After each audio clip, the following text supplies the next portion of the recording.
Supercomputing Specialist at the Pawsey Supercomputing Center. And I'm Jen, the HPC Research Fellow here.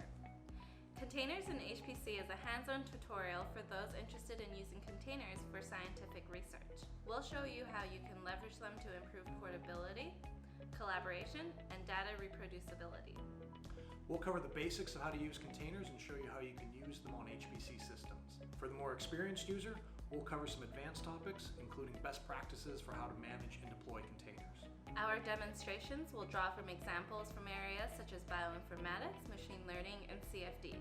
There's no prior experience required for containers, you just need to be comfortable with Linux. This tutorial is a hands-on opportunity for you to learn and develop your skills with containers, ultimately improving your HPC ability and improving your workflow productivity. We look forward to seeing you there.